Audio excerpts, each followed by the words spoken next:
What's the millennial question? Apparently, millennials as a generation, which is a group of people who were born approximately 1984 and after, are tough to manage. And they're accused of being entitled and narcissistic and self-interested, unfocused, lazy. But entitled is the big one. And because they confound leadership so much, what's happening is leaders are asking the millennials, what do you want? And millennials are saying, we want to work in a place with purpose, love that. We want to make an impact, whatever that means. We want free food and beanbags. And so somebody articulates some sort of purpose, there's lots of free food and there's beanbags, and yet for some reason they're still not happy. And that's because they're missing, there's a missing piece. What I've learned is that I can break it down into 4 pieces, right? There are four things, 4 characteristics. One is parenting, the other one is technology, the third is impatience, and the fourth is environment. The generation that we call the millennials, too many of them grew up subject to, not my words, failed parenting strategies, where, for example, they were told that they were special all the time. They were told that they could have anything they want in life, just because they want it, right? They were told, some of them got into honors classes, not because they deserved it, but because their parents complained. And some of them got A's, not because they earned them, but because the teachers didn't want to deal with the parents. Some kids got participation medals. You got a medal for coming in last, right? Which the science we know is pretty clear, which is it devalues the medal and the reward for those who actually work hard. And it actually makes the person who comes in last feel embarrassed because they know they didn't deserve it. So it actually makes them feel worse, right? So you take this group of people, and they graduate school, and they get a job, and they're thrust into the real world, and in an instant, they find out they're not special, their moms can't get them a promotion, that you get nothing for coming in last, and by the way, you can't just have it because you want it, right? And in an instant, their entire self-image is shattered. And so you have an entire generation that's growing up with lower self-esteem than previous generations. The other problem, to compound it, is we're growing up in a Facebook, Instagram world. In other words, we're good at putting filters on things. We're good at showing people that life is amazing even though I'm depressed, right? And so everybody sounds tough, and everybody sounds like they got it all figured out. And the reality is there's very little toughness, and most people don't have it figured out. And so when the more senior people say, well, what should we do? They sound like, this is what you got to do. And they have no clue, right? So you have an entire generation growing up with lower self-esteem than previous generations, right? Through no fault of their own. Through no fault of their own, right? They were dealt a bad hand, right? Now let's add in technology. We know that engagement with social media and our cell phones releases a chemical called dopamine. That's why when you get a text, it feels good, right? So we've all had it where you're feeling a little bit down or feeling a bit lonely, and so you send out 10 texts to 10 friends, hi, hi, hi, hi, hi, because it feels good when you get a response, right? Right? It's why we count the likes. It's why we go back 10 times to see if my Instagram is growing slower. Did I do something wrong? Do they not like me anymore? Right? The trauma for young kids to be unfriended, right? Because we know when you get a hit of dopamine, which feels good. It's why we like it. It's why we keep going back to it. Dopamine is the exact same chemical that makes us feel good when we smoke, when we drink, and when we gamble. In other words, it's highly, highly addictive. Right?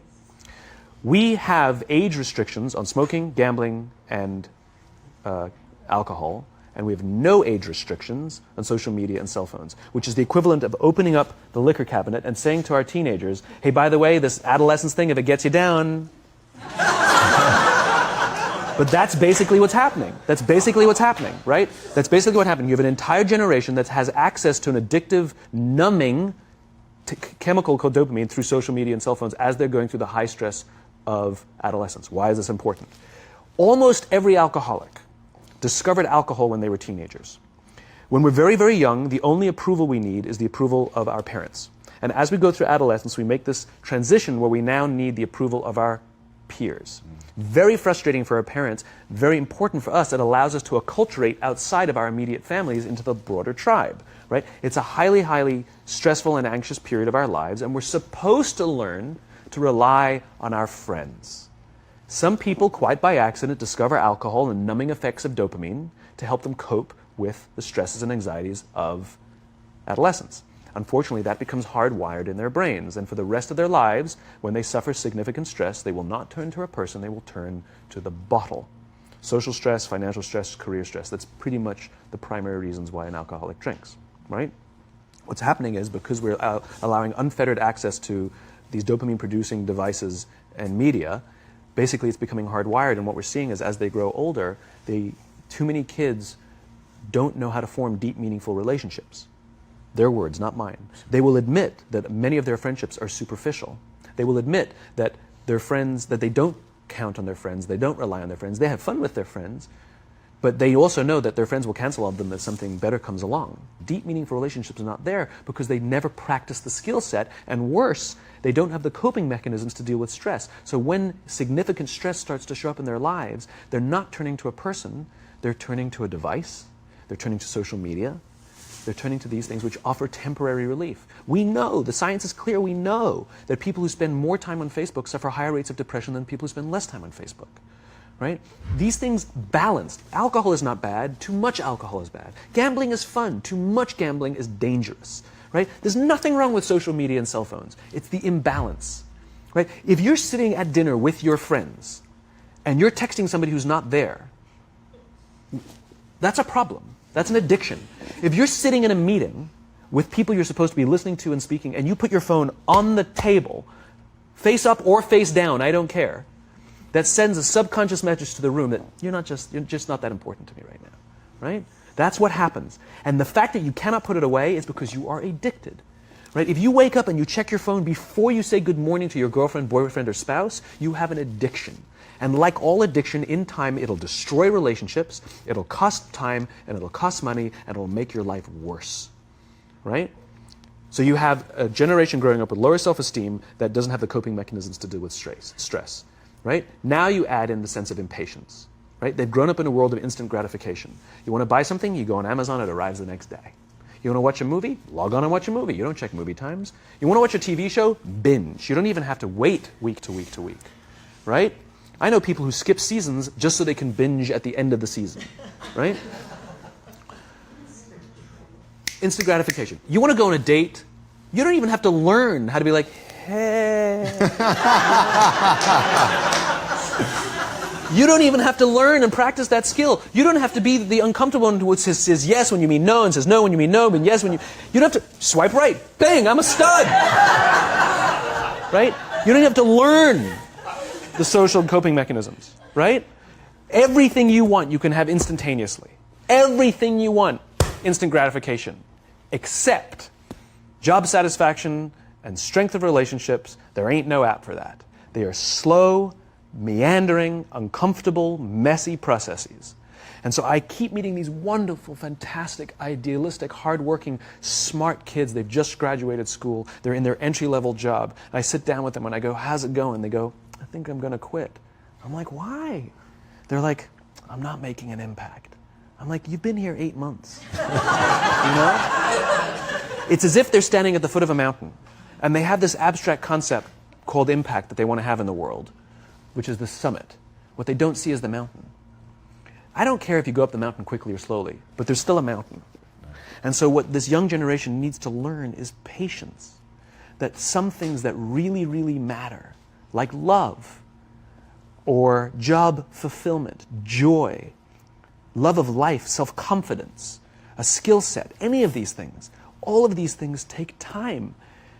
Sometimes you can expedite pieces of it, but the overall journey is arduous and long and difficult. And if you don't ask for help and learn that skill set, you will fall off the mountain, or you will, the worst case scenario, and we're already seeing it, the worst case scenario is we're seeing an increase in suicide rates, we're seeing an increase in this generation, we're seeing an increase in accidental deaths due to drug overdoses, we're seeing more and more kids drop out of school or take leaves of absence due to depression, unheard of.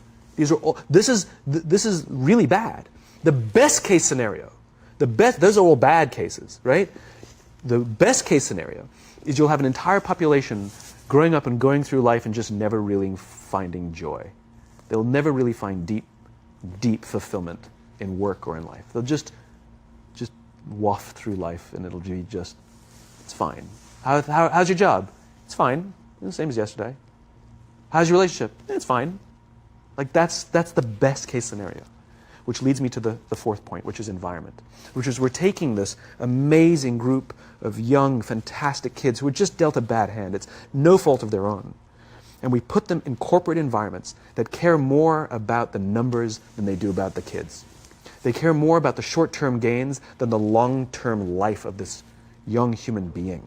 We care more about the year than the lifetime, right? And so we are putting them in corporate environments that aren't helping them build their confidence, that aren't helping them learn the skills of cooperation, that aren't helping them overcome the challenges of a digital world and finding more balance, that isn't helping them overcome the need to have instant gratification and teach them the joys and impact and the fulfillment you get from working hard on something for a long time that cannot be done in a month or even in a year. And so we're thrusting to them in corporate environments, and the worst part about it is they think it's them.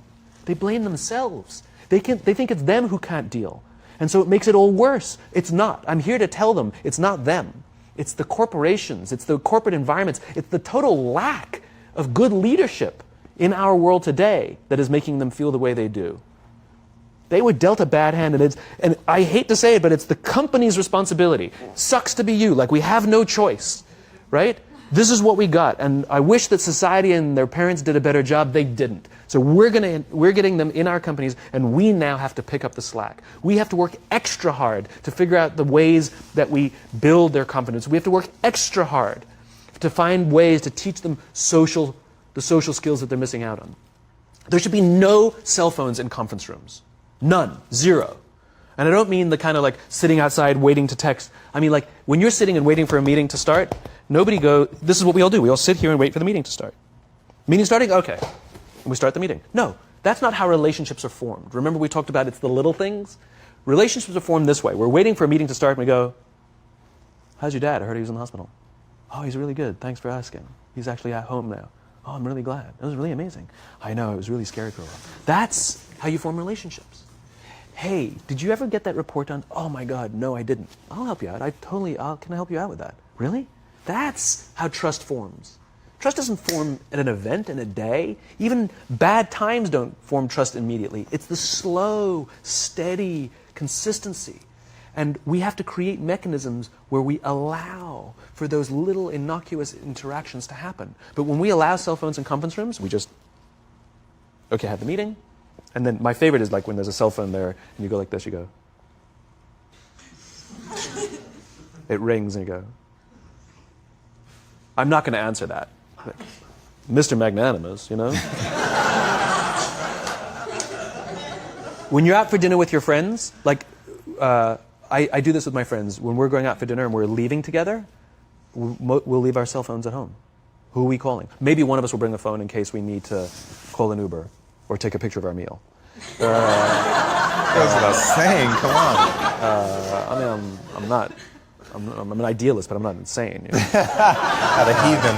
I mean, it looked really good. We'll take one phone. And so it's like an alcoholic. The reason you take the alcohol out of the house is because we cannot trust our willpower. We're just not strong enough. But when you remove the temptation, it actually makes it a lot easier.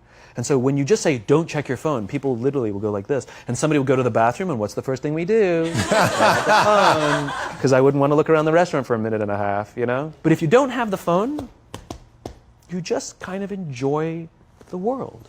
And that's where ideas happen. The constant engagement is not where you have innovation and ideas. Ideas happen when our minds wander and we go, and you see something, I bet they could do that. That's called innovation, right? But we're taking away all those little moments, right? You should not, and none of us should charge our phones by our beds. We should be charging our phones in the living rooms, right? Remove the temptation. You wake up in the middle of the night because you can't sleep, you won't check your phone, which makes it worse. But if it's in the living room, it's relaxed, it's fine. But it's my alarm clock. buy an alarm clock. They cost $8, right? I'll buy you an alarm clock. Simon, thank you again My so pleasure. much for sharing with My us. pleasure. Man. Thank you This very was much. Really beautiful. Thank you.